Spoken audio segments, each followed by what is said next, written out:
Good morning, everybody. How are you?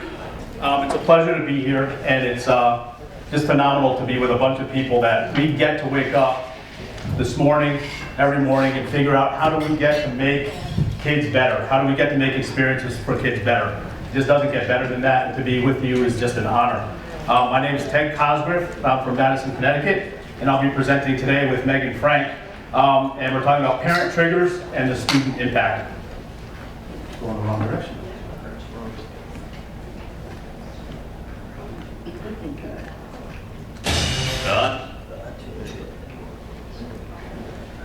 So, my background is up there. First and foremost, I'm a dad. I've got 3 boys, 24, 22, and 15. He's going to be a sophomore in high school. I never really presented myself. After 30 years of being an athletic administrator, you kind of get self-identified that way. And one of the things after just recently retiring, I'm actually trying to recreate myself a little bit and re-identify and kind of come back to planet Earth, be a family guy or whatever.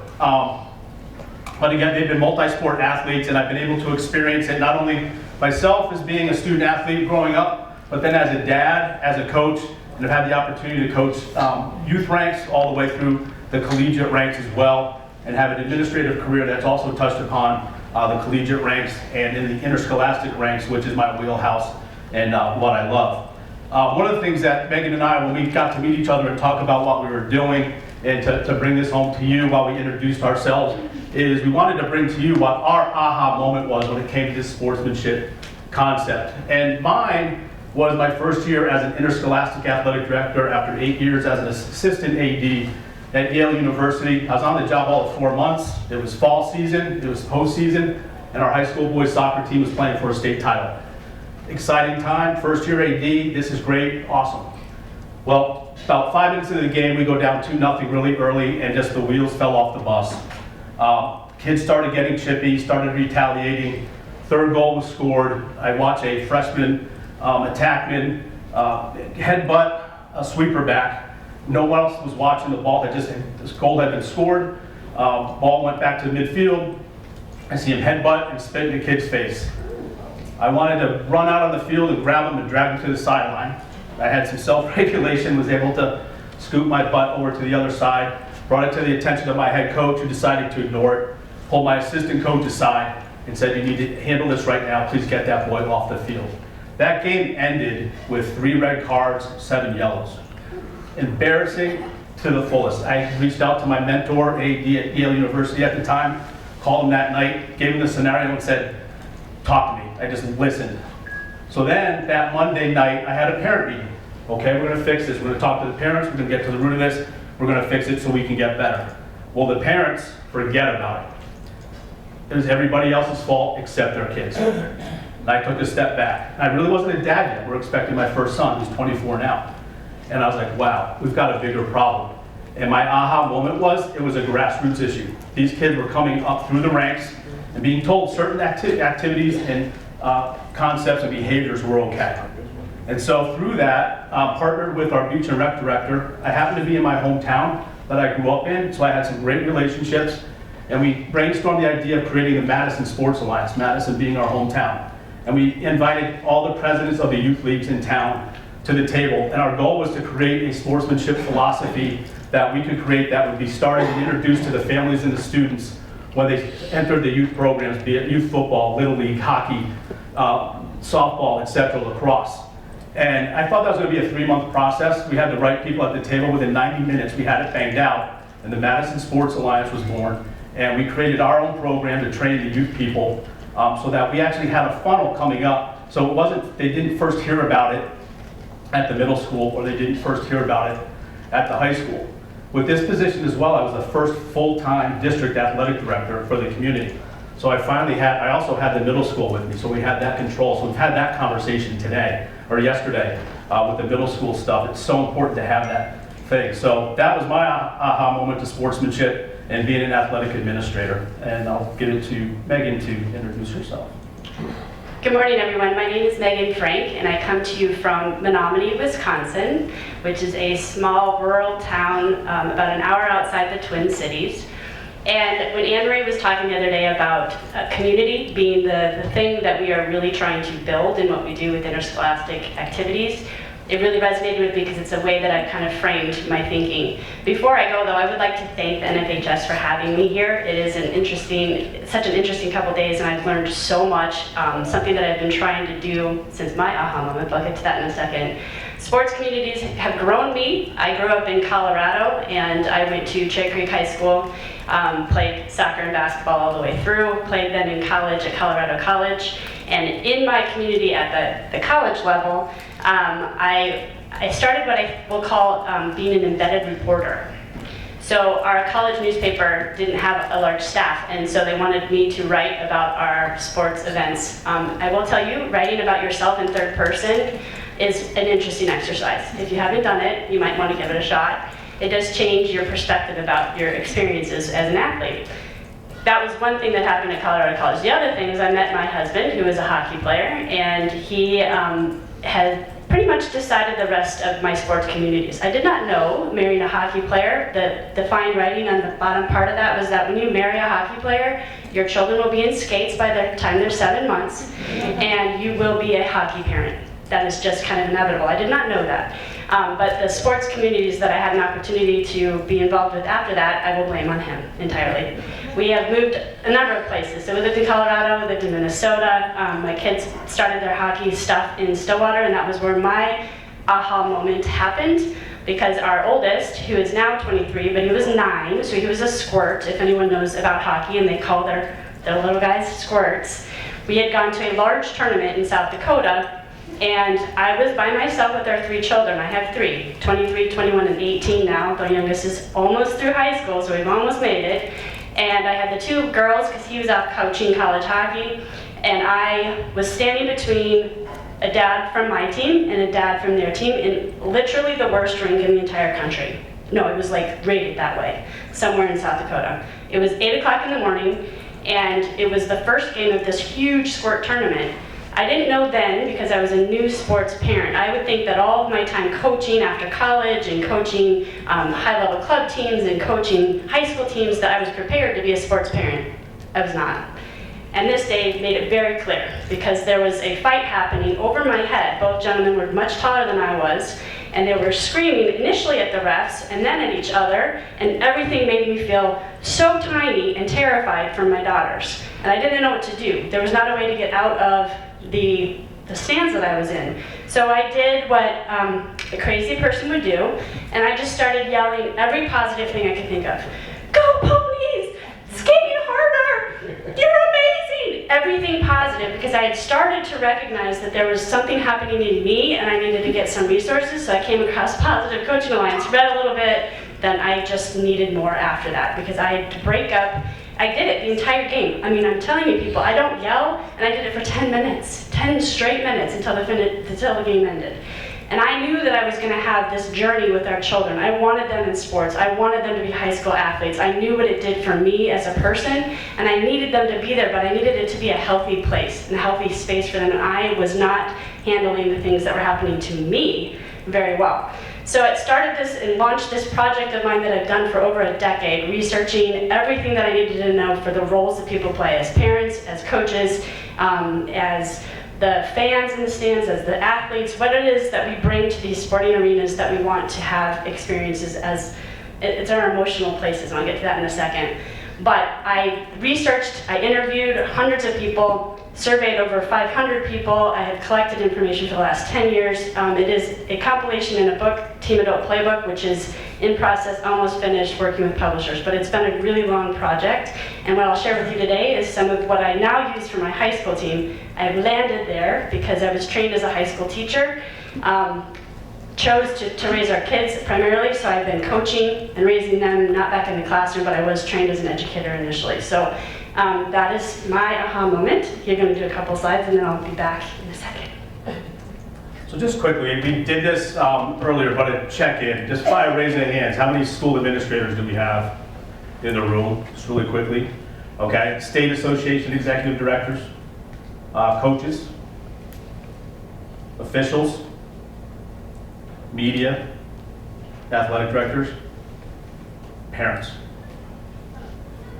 Right? A lot of parents, right? So, and a lot of you wear multiple hats, coach, have officiated, etc. We want you to kind of today, while we speak to you, as best as you can, if you can, kind of listen to us through that lens of being a parent. Just quickly, a review of where we are. To me, this was kind of cool. We created this presentation. We met 2 weeks ago. We created this presentation. If you look at some of the stuff on this, we've been talking about education being a core point. A lot of the things that have been talked about, we have basically already talked about. These are things in some shape or form that I know over the last 20 plus years, people have already been working on. There's a lot of body of work out there. Like we've referenced the Positive Coaching Alliance, for one. A lot of concepts in terms of Anne-Marie talking about connection and places of gathering. So there's an acronym I use, FACTS, Family, Academics, which is Student Athlete Growth Mindset, Community. We've talked about a lot of community concepts as well, and especially having our student athletes be involved in the community and giving back and understanding that things are bigger than themselves. The concept of team, when we talk about mental health components, how do you be a good teammate? What things can you do to be a part of a team? Team and family, a role in a family is just like having a role on a team. If you can't be a good family member, if you're struggling being a family member, guess what? You're going to struggle being part of a team. And then the self, you got to take care of yourself. Our kids need to be self-confident, they need to have self-esteem. The concept of standards. We've been talking about standards here as well. And we'll talk about it just briefly later on, but there's also some pitfalls with having standards and understanding what those are and how to do that. It's something to aspire to, and it's something that I have found over time and more recently people are afraid of. The concept of being a high performer. These parents that are crazy, they want the best for their kids. They want them to be the high-performing athletes. They want them to be elite. Well, guess what? To have an elite student athlete, high-performing student athlete, we need to have a bunch of high-performance parents in the room. We need that kind of engagement. And we also work with kids that don't even have that engagement. We got to figure out ways to supplement that for them. And then different things, different concepts there you see with the Positive Coaching Alliance concepts that Megan and I have worked into our careers over the last 20 years. Okay, so this is where I landed. Someone was talking about yoga already this morning. Who was it? Tim? Yeah, yoga's good. If you are feeling any sort of angst about learning how to do breath work is really, really good. This is where I ended up ultimately starting, because initially I wanted to fix the two men on either side of me. But ultimately I needed to figure out what that was doing to me. Because there are lots of triggers that happen for people, and there are emotional triggers that are varied because everyone's stories are varied. And so what I have done is I have compiled, and you can go ahead and go to the next slide, a list of caricatured parent personalities. And I have done this work with our high school parents and their kids, where we sit, and I'm going to have you guys do a little bit of exercise. I'm glad that we had some interaction early already this morning, because I didn't have to wake people up, but if you can help pass out some of those. Okay, so you're going to need a pen or pencil, and you're going to do some initial thyself work. You'll see on the back. So the front is just the pictures of these caricatured parent personalities. The back is how you are going to determine who you are if you are a parent. Okay, so if you are a parent, you put on that parent hat, what sort of sports personality are you? If you're not a parent, what sports personality are you when you're watching games, professional games? And this room has a lot more experience than some of the rooms that I have worked in, where you've already probably done a lot of this work, so just humor me. You'll see that I'm getting to the idea of trying to determine what are the most toxic personalities. But first you gotta know who you are. I'm not doing the full assessment with you guys today, but if you're just gonna look at the pictures and not knowing the full definition of how I define these people, list your maybe top 3 default sports personalities. I know that they are accentuated. Just decide. So you're gonna write your own, and then you're going to talk about your own parents. That's, I think, the first column is what kind of sports parents did you have? My assumption is you all have parents, or had parents as an athlete. So do that column, do your own column, and then you can get together with the people around you and talk about which personalities on this sheet do you feel are the most toxic. We'll give you a couple minutes.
Okay, kind of buddy up a little bit and see which ones you might agree on, not disagree. Just try to pick a couple of what you think are your most toxic parent personalities.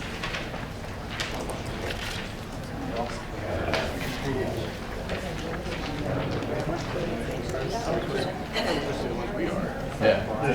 Okay, both.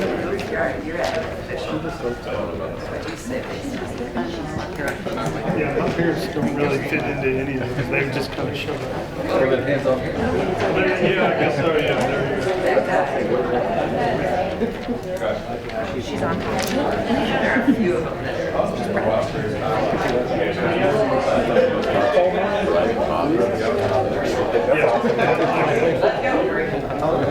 bring the ones that stands out.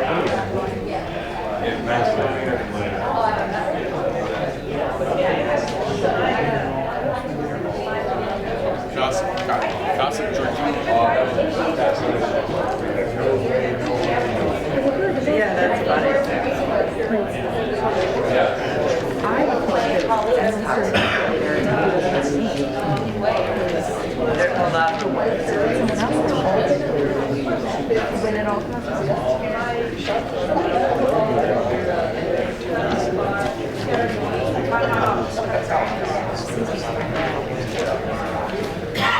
that's how it stacks.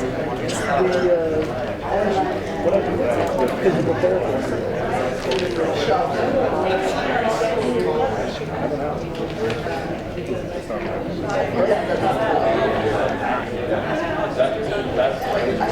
He might have a bigger problem.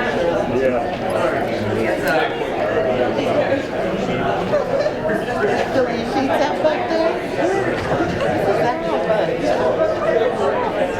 I mean, I'm meal planning Mary. cameraman Carl is broadcasting. He's doing it now. All right, I'm going to give you about 30 seconds. 30 seconds. I am a meal planning Mary, Carl coach, and analyzing hours. Well, I'm a coach. I'm a car coach. That's like after the game. After the game. That's me. That's me too. I'm a car coach. Tell me everything that went wrong. Like I was in all the Oh, yeah. No, I get it. If you are a sport enthusiast and you have a child in sport, you are by default. What was your most toxic? I think the most toxic is no work, no Okay. I had brought it up. You will note that there is a blank space in the bottom corner because it's even in the caricature form, you do miss some personalities. And in this room, you have come across, I'm sure, a number that may not even be listed here. So that blank one would be if you thought of someone that I didn't necessarily have. But let me hear some of the ones that you guys have decided are the most toxic parent personalities. What do we have? Yes. We said, win at all costs, Wilma, Win at all cost, Wilma. expert Eddie, Expert Eddie. and master manipulator. And master manipulator. Okay, so those are good top three. Anybody have other top three in theirs? Yeah, how about that there? Car Coach Chris. Car Coach Chris. And we Yes. talked about that as being the worst for the kids. Okay, and that is an interesting distinction, right? So we're talking about toxic parent personalities. What's most, and I should maybe frame it that way, most toxic for the kids, most toxic for the coaches, most toxic for their peers. There is a different way to think about that, that's true. So for the kids, you're saying car coach, Chris. Yeah. Okay, who else we got? Yeah. Negative Nancy Negative Nancy and Gossip Georgina. and Gossip Georgina. Yeah, okay. Interesting that this group went where you guys went, and it is all an indication of who's in this room. The parents that I work with and the kids that I work with, who do you think their number one person is? For toxicity, yeah. From the kids' perspective. Car coach is second. Yelling Yolanda. Yelling Yolanda is the number one for kids when I work with just the athletes, student athletes for this. I will challenge all of you though, that none of these personalities are toxic in and of themselves, but their behavior can be. So one of the things that I've done over time in creating these personalities is I have been able to put the good version of Yelling Yolanda, or let's say, what was the top, car coaching, I don't even remember, what is it? Yeah, Car Coach Chris. So let's say that there are good things about Car Coach Chris and negative things about Car Coach Chris, because there are. What would be a positive thing about being an invested parent that wants to coach on the way home? What's a good thing about that? You care. You care. Your kid knows you care, right? So that's a good thing. And if you identify yourself as a car coach, Chris, because you just can't help it, you've done everything to stay quiet the whole game, because that's really the main thing you don't want to do. You don't want to be the loud parent, and then you get in the car, you will want to help your children. They're coming from a place of love, they really are. It's just a matter of the implementation of what their personality is, okay? Go ahead, next slide. So, I want you to watch this very brief video. And part of what I would say about the personalities is that they can have triggers that push them into a negative space, or they can find ways to utilize their personality, or if you as a coach recognize a certain personality, to utilize them as a force for your group instead of a detriment. So go ahead and play it and see if you can figure out the trigger.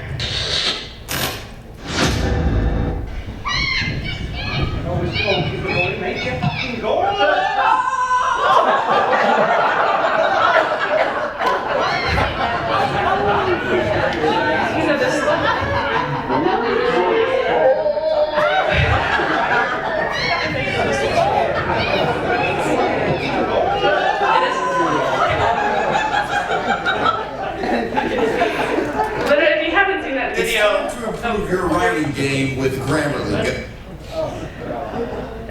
Yeah, so can anyone identify what the trigger might have been for that poor gentleman who, well, first of all, was already on the wrong part of the field, is down the end line, that's not where you're supposed to be. But what would you say was probably his trigger to push his child in front of the ball? What's that? The kid wasn't moving. The kid was not moving, so he was helping. Yes, okay. So he was feeling like his child just needed a push, right? What was his emotion? Yeah, what do you think? Okay, you got the assist. We are hoping that's his child. You are totally right. It may not have been. I have not thought of that. Good point. At any rate, he obviously was on the team of that child, or a parent, right? What do you think, going a little bit deeper, his trigger might have been to lose actual adult capacity of thinking, to do that? He doesn't want his kid to mess up. He doesn't want other people to see his kid messing up. Okay. He does not want to see, because when we watch as parents our children on the field, it is an extension of us. There's a psychological component about what it is that we feel watching our own children. There's a reason why I was not prepared as a sports parent, because I hadn't been one yet. It didn't matter that I was an athlete. It didn't matter that I was a coach for a long time. It didn't matter that I was a spouse of a coach for a long time. The parent experience is a completely different ball of wax. He was probably worried about what that was going to look like for his peers.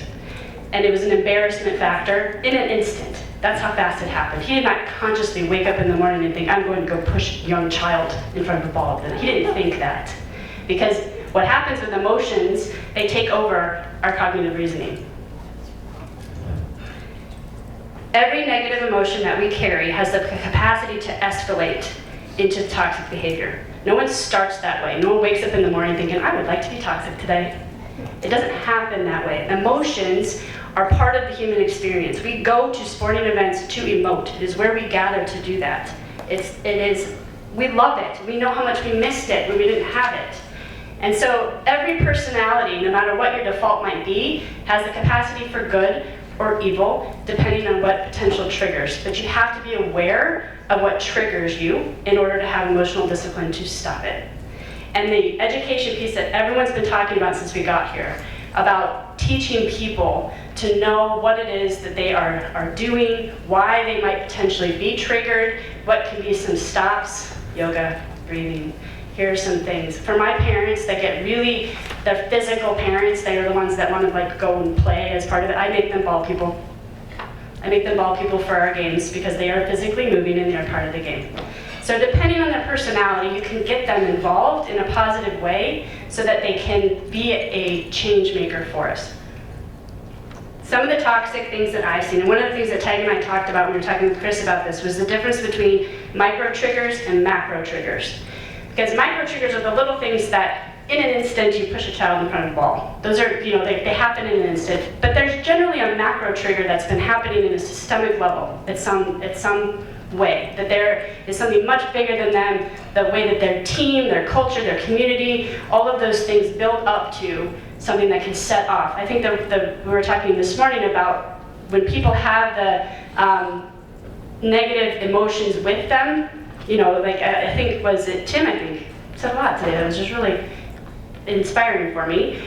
As a ref, he was able to separate that person's behavior because he knows they might have had something bad happen to them that day. I was at a presentation once and the woman said, we all have these emotions happen to us. We decide whether we process them or we stuff them. And if you stuff them and you're carrying around a bucket full of horrible emotions, they will spill out at some point. And the triggers are what make them spill out. What I have noticed, what I have found in my research, these micro triggers, if it feels like it's unsafe, because their child is getting railed, they get checked into the boards hard, they get tripped on a cheap play, you will see a triggered parent. If it's not fair, you will see a triggered parent. Pride and performance, knowing that your child is about ready to get scored on, they get triggered to do things. Those lingering emotions of embarrassment, anger, frustration, sadness about other things, that is what ultimately drives the behavior. They're not toxic people, but their behavior can be. So the human response to any high level of emotion is adrenaline, the fight or flight, and that is where we see it come out. And we are in the industry where that is happening because that's where we've always had it. So we have to figure out a way to teach people to be emotionally disciplined about the things that they are naturally experiencing. I was just going to say on that, putting your parent lens on, for those of you that are parents, you don't have to show anything, but are those emotions that you've experienced in some shape or form? I'm a parent as well. When I present to parents, I share we are all human. We all share these kind of emotions. I let them know I'm really not trying to be on a soapbox here tonight to talk about what our standards are and what we're trying to do. Human nature, these things are going to kick in. As a coach, those things, right? You're worried about your player safety. Those are triggers for coaches. Those are triggers. Those have triggered me as an athletic director as well. Those are my kids out on the field. When I say, now you're a coach, those are your kids out on the field as well. So again, human nature. No one's ever going to be perfect. Everyone in this room owns that. And I would say that the one overarching, if you were going to think about something, now we're going to kind of move from not the micro triggers, but to the macro triggers, the systemic triggers that make people make the decisions they do. What emotion do you think is the one that is the most impactful for parents? Big decisions, like whether they transfer schools, whether they pay a lot of money. What is the emotion that drives that?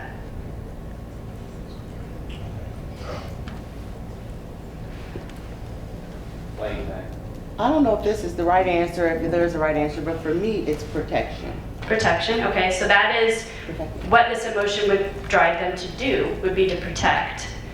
But I'm talking about the emotion. Yep, fear.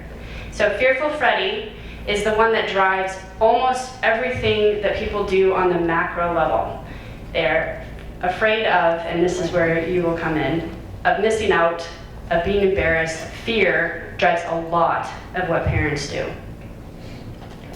So just to recap, just in terms of, we kind of did a review of things that have been going on before we started this topic, whether it was before this consortium or now. But then think of some of the things that we've talked about already over the last couple of days.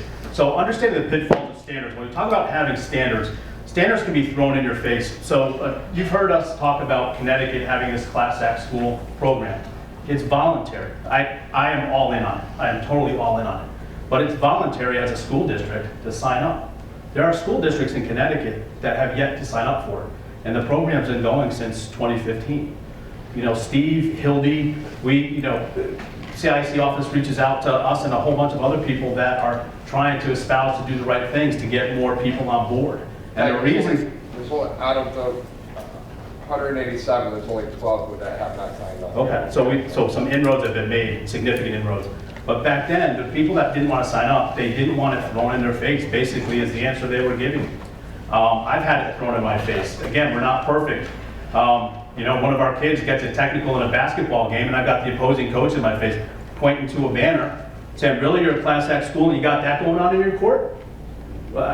Mr. Coach, I'll talk to you after the game. We can talk about educational-based athletics.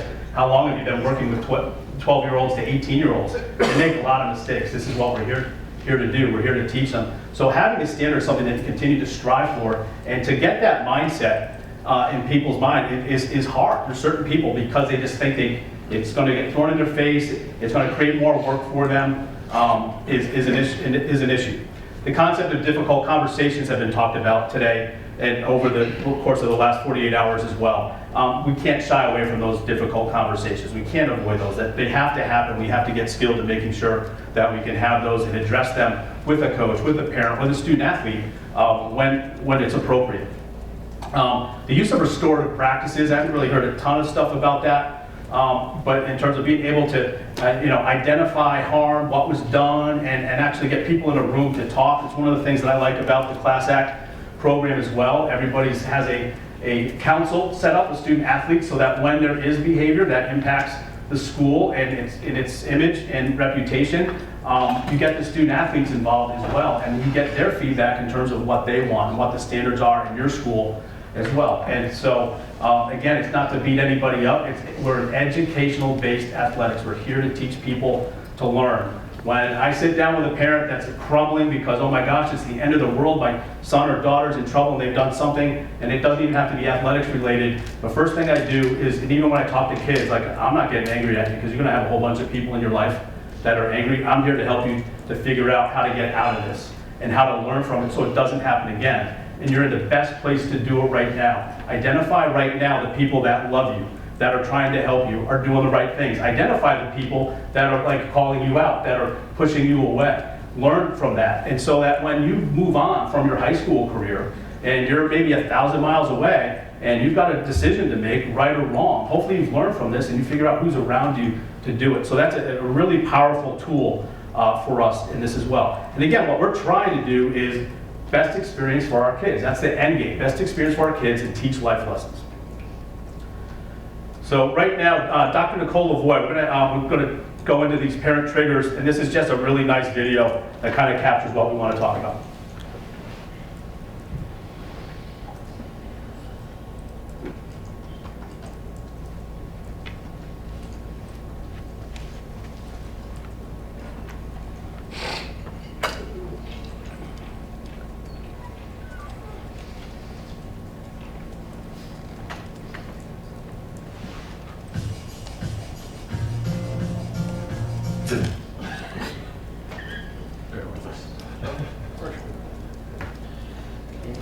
And while we're waiting for that to load up, really, one of the overarching things is what we talked about is the fear.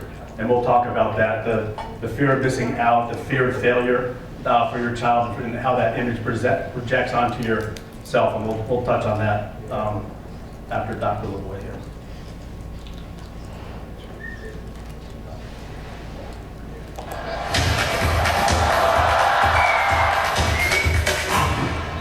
Parents have been part of the problem in youth sport. We've seen over the last couple decades parents becoming more involved, more engaged, more at practices, more resources invested, more opinions about what should and shouldn't be done, and really not wanting their children to fail, so they're becoming over-involved in that way in terms of what team, what coach. And because many parents aren't spending as much time with their children, sport is a way for them to invest in the child's future as perhaps a way to get a college scholarship, to keep them busy, to further achievement. And the children's success in sport then again reflects upon the parent. So the better your child does at sport, the better parent you're going to be. Some have been highly competitive athletes themselves and sort of project that onto their children. Some have not been athletes at all and want that for their children to live out vicariously, and then everyone in between. And so I think there's a real spectrum of parents.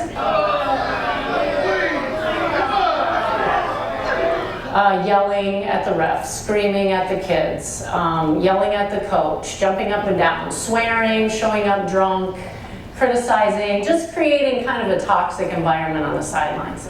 And what we know is that the more children perceive this kind of behavior on the sidelines from adults, the more likely they will experience negative outcomes, anxiety, stress. They're more likely to be aggressive, to win at all costs. They trash talk, they disrespect the referees. I don't know any sport parent that wakes up in the morning and says, you know what, honey, today, let's go and make Johnny stressed, anxious, embarrassed, frustrated, want to quit sport. Nobody does that, but sometimes that's what they do inadvertently. So there's ways that parents can learn how to just take it down a notch and do what's best for their child and see sport from the child's perspective. That's why I tell parents, go home and ask them, what do I do on the sidelines that you wish I didn't? And then believe them, and then change your behavior. It's a simple ABC model. Ask, believe, change. And that too is really cool in terms of when you look at the exercise Megan just did, and when she does it with her parents and her student athletes in a room together, and they do that same thing to facilitate that conversation that Dr. LaVoy just talked about in terms of, ask them, ask your child. So again, some triggers. Again, fear of failure. So there's an example I use as a parent. My middle son in 7th grade was failing a subject. I don't even recall what it was. That's how important it was. But my wife was freaking out. So, God forbid if I grew up in the age where mom and dad had the ability 24/7 to click on a Naviance or a Final Sight or Power School and instantaneously look at my grades. Get a test grade before it gets handed to me. Think about living in that environment. This stuff is going on not only in the sports entity, it's everywhere. It's in schoolwork. It's all about our kids being the best, our kids' high performance kind of concept. So anyway, my wife's freaking out about this F that Brad's doing, and we've been trying to do the right thing, work with him and get him to do the right things with the teacher, and it just wasn't gonna happen. It just wasn't. And I said, so I think we just need to let him fail. We can't do that. Why not? Let him learn from this. Well, what's he gonna learn? I said, well, here's the deal. What's the harm? What is the harm? There's only one thing in my mind I can think of. It might box him out of a course that he might want to take in high school. It might knock him down a notch in something there. But other than that, what else is that gonna do? And I said, he's gonna learn. I said, I would like to see how he responds to that failure. I hope it fires him up. I hope he says, I never want to get an F again. Because he's not gonna like that feeling of failure. He's not listening to us, he's not listening to the teacher. So just even my wife and I had that conversation as well. So being a parent, part of this whole thing, when you talk about the Positive Coaching Alliance has a lot of acronyms, right? ELM, Elm Tree of Mastery. Effort, learning, mistakes are okay.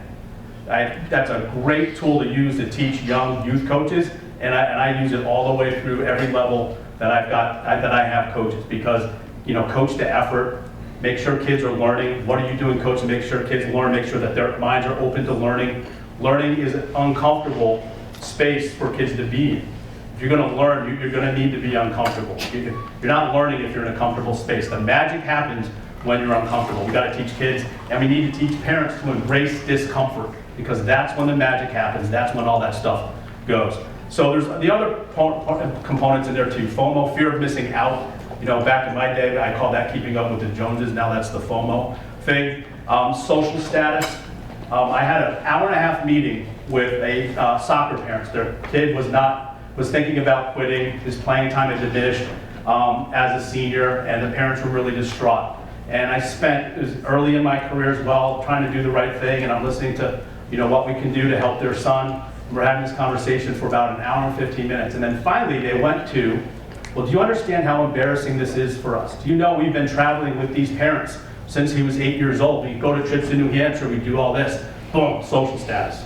That was another aha moment for me in that conversation as well. And I don't know what triggered me, but I calmly got up and I said, look, I'll spend all night here talking about how we can make sure your son's okay. I said, but I'm not here to fix your social status or your emotional issues with what you've got going on in your social life. And the husband just kind of looked at me. The wife was stunned, and I said, what do you want to do? And they just got up and left. The conversation was over. And we didn't have any problems after that either. Is there anything else on there that sticks out to you guys that you've had to deal with when you've seen these triggers that we've talked about that's on that list?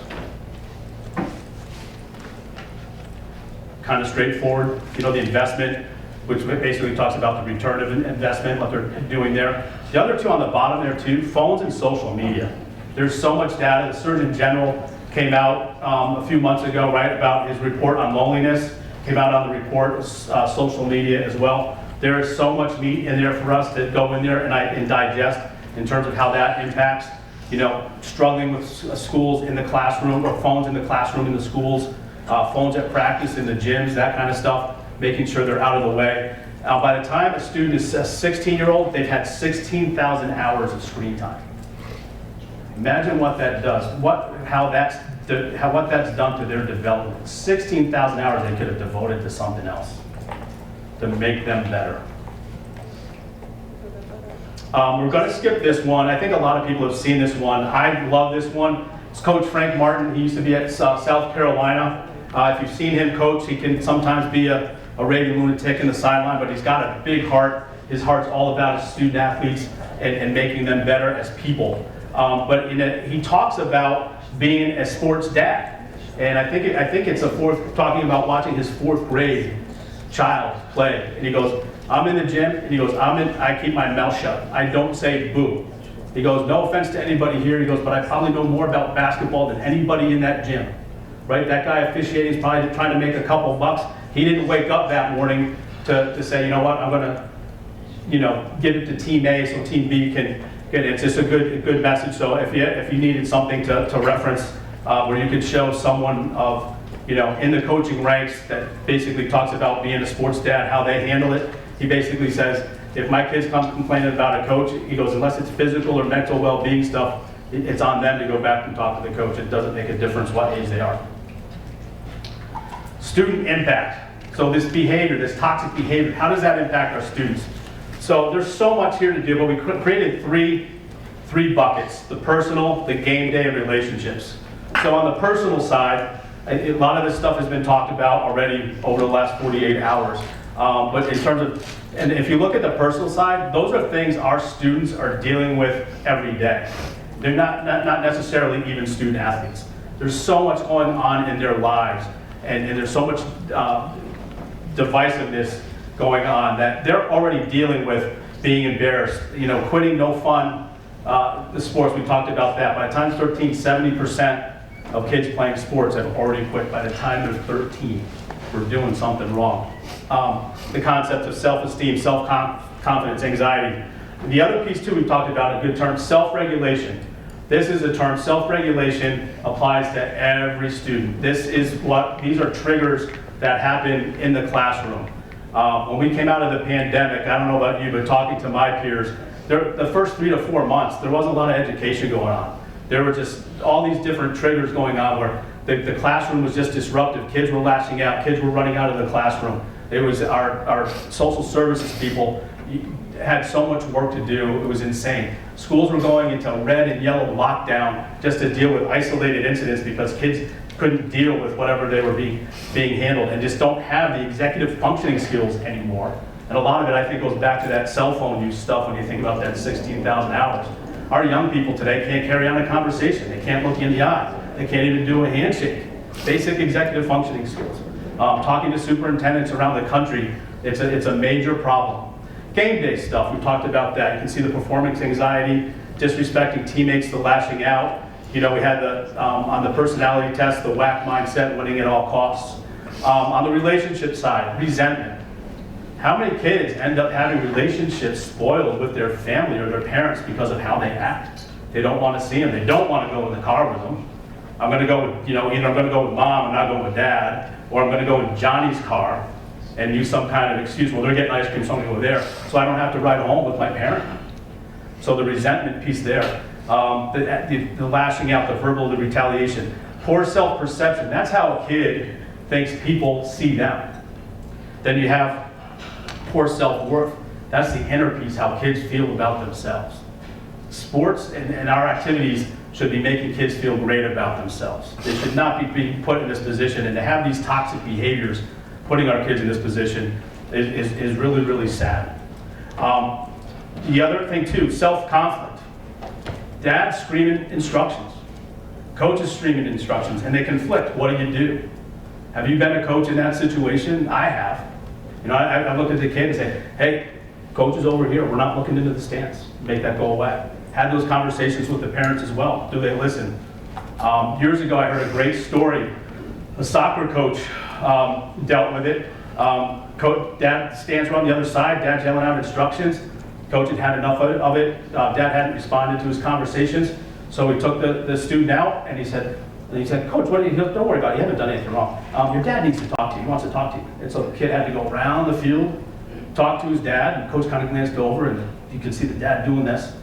Well, the kid came back and said, I'm back, coach. And coach didn't want to punish the kid, so he put him back in the game. That happened 2 more times. The third time the dad came back over and said, what's going on? He goes, hey, obviously you have really important stuff to say to your son. I feel bad that you have to really shout and yell it, so I thought maybe you could talk to him really closely, whatever. The rest of the season was fine. Is there anything out there that you guys see that you've seen impacted your students or you've had to deal with in terms of the student impact piece? That's a big thing, like game day, the personal stuff. I mean, do you have coaches, athletic directors, principals, do you have kids coming into your office to talk to you about this, on how to handle it? You do check-ins with kids to see how they're doing because you know they're actually being impacted by it. There's so much things that we can do. It comes back to that relationship piece. People over everything.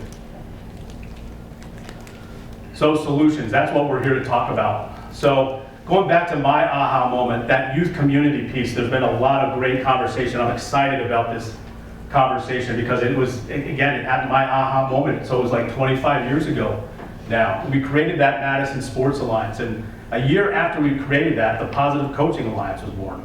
So we actually adopted all the positive coaching stuff in our community. Every team went through it, right? There's the student athlete piece, there's the coach piece, the double goal coach. There's the parent piece, the single goal parent piece as well, right?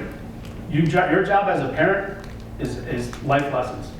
Coach's job, the kids and the coaches can worry about the winning piece, and then the most important piece, again, is the life lessons, and that's where the parents and the coaches partner on that. And so it worked really, really well, and it gave us this nice flow. People all of a sudden, at all our youth leagues, are using the same language, the same triggers, the same techniques. How do you deal with adversity? How do you deal with mistakes? The flush concept for mistake. Everybody in Madison, for probably a 15-year period of time, that consistently ran through. And all of a sudden, you don't only have, our coaches are always appreciative of our youth programs because that's their funnel, that's their tool, and they're getting kids that love a sport and want to play. But now you're getting kids that are equipped to deal with the hard mental stuff. that's even better, and it's so powerful. The accountability through leadership, we've talked about that. Leadership needs to be bottom to top. Megan and I talked about this, and it was nice for us to bounce that off in terms of the coach. She's the boots on the ground. We got to take care of our coaches and make sure we have their back. At the same time, we need to make sure people have our back, top down. And so I've heard a lot about that. And not be afraid of these difficult conversations, use of restorative practices. We've talked about the importance of education this week, and we've talked about the importance of culture. The other piece too in the solutions that I heard this week is student voices, letting the students get up in front and talk about it, and also the parent, using the parents as a voice as well. Find your model parents and do that. Those are two great things that I've heard come out of this week as well. Okay, so yes, solutions and from both ends, right? I think if we're going to really tackle the human part of what it is that interscholastic activities can provide, you come from the bottom up with coaches who buy into better education opportunities, and from the top down, having the resources and administrative support that they need. And so I am really encouraged by being in this room, and I want all of you to know how much I appreciate that this exists and that there is this energy for kids and for families. One of the reasons why I'm still on a high school field and not back at a college field is because I have capacity to work with the entire family. That's one thing that interscholastic high school level sports affords me to do. Some coaches actually find that the problem, but I find it the most challenging and most rewarding part of what I do, because we coach families. And so one of the things that I tell them after doing our parent meeting, and yes, my athletes sit with their parents through that exercise that you all did, and it is the most entertaining activity, because the kids have an idea of what their parent personality is, and sometimes it doesn't match what the parent thinks their personality is. So it opens up that room for conversation. And then what I challenge all of them to do, and I would challenge all of you, no matter your role, no matter your job in this profession, no matter what your sphere of influence is, we all have choices every day about what we do in our environments. And if you are in a toxic environment, if you are at a game where things start to blow up with emotion, we have choices about whether we wither. Because in a toxic environment, if they are the right kind of plant, you will literally just die.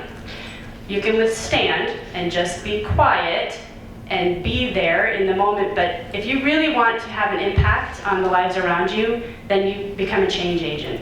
And that has been echoed several times throughout the time that I've been here, and I trust that this group is really going to do that. What we need to do is motivate all the people around us in our sphere of influence to also be empowered to be change agents too. And there's ways to do it. It's education about emotional discipline. It's recognizing your own emotional rise. It's realizing around you that relationship is how you calm people down. That community piece cannot be stressed enough. If you don't know the person that's telling you to shut up, you don't listen. If you do know the person that hands you an orange sucker, you take it gratefully and you say thank you, and it is de-escalated. We need to get back to the idea of building community by building relationship, and recognizing that we have to teach people how to relate better than they are right now. I think one of the things that's happened pre-COVID and the advent of the internet and social media, we assume that a Facebook community is community. It is not. And we have to get back into in-person, eye contact, relationship, body language reading, human community. And that is my challenge for all of you. That is something we take away from this, that this little community here becomes a force for good in all the communities where you all live. Oh, there's my pictures. I knew I had them. I was wondering what happened to them. Yeah, there we go. It was supposed to be active. There you go. So just echoing what Megan said to bring this home. Number one, thank you for this. You know, Carissa, you're the leader we need. I know you and I talked, but this is the leadership we need from the top down, and the NFH team doing everything that you can to help us and give us the tools to do this and create these conversations to impact young people's lives is awesome. And it takes energy. While we were creating this Brian Kite thing came up, and I kind of love what it said, especially to the energy piece being one of the big three. We need to bring energy to everything that we do. So One of the things is I was developing some of my leadership curriculum, energy was in my head, and then I don't know why, I wasn't a strong science student. I transferred out of Lehigh University as an engineering student with 66 credits and became a sport management major at Springfield College, so I'll tell you about that. But I was just thinking about it, energy, mass, speed of light, and then I wanted to equate that to leadership. And leadership equals mindset times coaching to the infinity power is what I came up with. Instead of MC squared, MC to the infinity. You can read that there, but basically, when you took those concepts and you took the energy concept of Dr. Einstein and you put it into this concept here and how we can, through mindset, leadership can be positive or negative, right? If you're just standing still, nothing good's happening. People are passing you by. So you have that decision to be positive or negative about something. So you as a leader, how do you carry yourself into these situations and do that? And mindset helps play into that. And then in terms of people that we're working with, in terms of we want to develop leaders, when we're talking about students and student athletes, we're trying to develop people that are going to be successful in life. And how do we do that? We need leaders. And we're sucking wind on leadership right now, I think, at the lower level for a whole lot of different reasons. Not necessarily for the people involved, but because of the environment and stuff there. I think yesterday we heard something where someone said, you know, it's the environment. Kids haven't changed.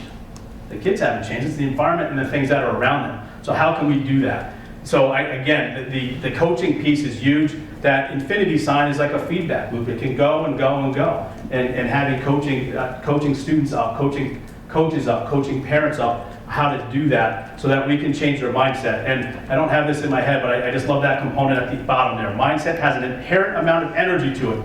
Mindset can be converted under the right conditions, i.e. coaching, to pure leadership. And leadership can be used to create powerful mindsets that do not exist previously. And that's what we're trying to do. We're trying to create change. So to wrap this up, you know, what is our legacy? What are we all trying to do? In our leadership capacity, right, the overarching theme is about how we are all influencers. And we're the right people in the room. We're embracing that. We're preaching to the choir. So, you know, we'll leave you with this. How will you choose to exercise your energy and influence to impact our student athletes? It's starting now. We need to take action. A lot of work's there. We have the tools. Now we got to implement and execute. Our information's here in terms of how to contact Megan and I, and then we've also got some resources. And Chris, I don't know if there's a way if this stuff can be shared with people as well. But again, we've got a lot of beautiful. Bruce, if you want to say anything about that, yeah. Yeah, we'll be sending a link out as soon as we can, getting resources from all of our speakers and breakout leaders, and then certainly include this stuff from Megan and Ted as well. So we're getting that out as soon as we can. Thank you for the opportunity. Wait, did you have a question? Yeah. Megan, you mentioned when you were talking about being change agents, and the first thing you mentioned was education and peer feedback. I've got it right now. It's like You think I remembered it.